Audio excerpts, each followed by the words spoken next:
My name is Caleb Smith, and I teach high school art at Cocalico, specifically 2D art, drawing, and painting.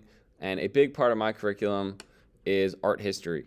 A lot of art teachers out there don't teach any art history, and I think it shows in a lot of the work that the students produce.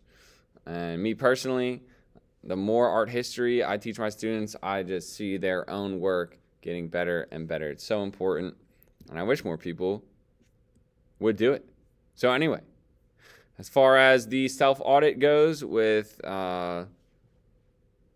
helping out visually impaired learners, let's go through this checklist.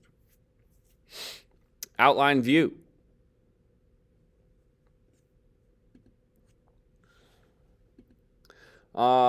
Like a lot of other people in the module here on the discussion board, there's a ton of pictures that have absolutely no text along with it. I would say the majority of my PowerPoint is pictures, okay? There are definitely a lot of slides that are strictly the pictures. I think it's awesome being able to project it real big and really see everything that's going on. Moving on, slide layout.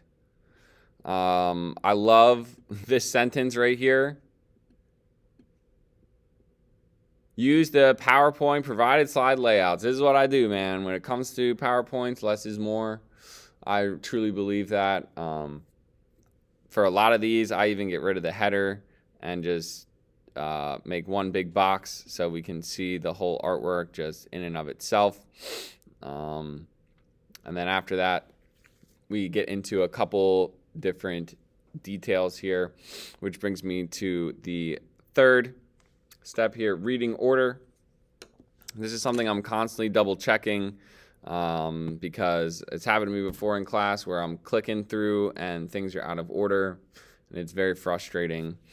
I also like to really use the animation effect of appear. You can see it over here.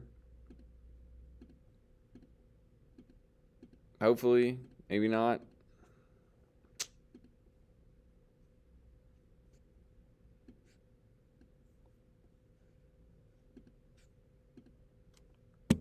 Here we go. Just to make sure everything is popping up exactly as it should. Yeah, I guess if I click animations, then it shows me the order here. And if it ever gets messed up, I can just click on one of these numbers, reorganize the stuff that way.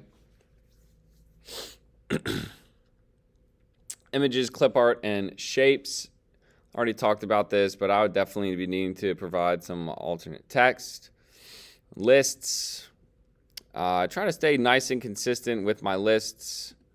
I will introduce the artwork, boom, title and location, and then a larger image, and then we get into some specific art terms.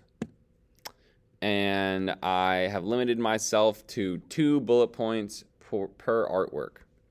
There's a ton of really awesome info that I love to talk about, but as far as what's on the quiz, I try to make it as minimal as possible. So I limit it to 2. Moving on, we got links. I would definitely need to include some brief text basically describing what's going on with the links here. All the links that I have are not long at all. They're just anywhere from 2 to 4 minute clips. I like to use them to kind of snap students' attention back into the presentation and get them, kind of re-engaged. Try to tie things into pop culture, stuff like that. Tables, definitely stay away from tables. I try to cater to the visual learner. So things like tables, numbers, a lot of words, articles. I tend to stay away from that stuff. But I mean, in this case, I would definitely have to change my whole mindset on that. Color. The only time colors show up here is the links, and that's just kind of automatically. As you can see, everything is going to be a white background with either the artwork or if there is some text, it's just the bold black text directly on top of white background. No math and science. I don't have any video or audio, but I do have a lot of like process-based tutorials that I would need to put in some work providing captions for that stuff. Anyway, I thought it would be helpful to talk about a Word document next that goes right along with the PowerPoint I just showed you all, and that is the closed notes or fill in the blank notes.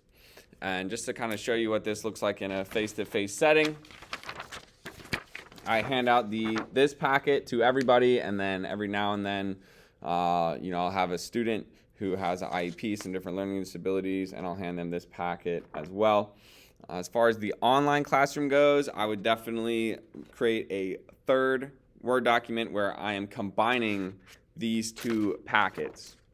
So it would be the picture of the artwork here, where it says title and location or title and culture, whatever it might be saying, and then a couple bullet points underneath of that.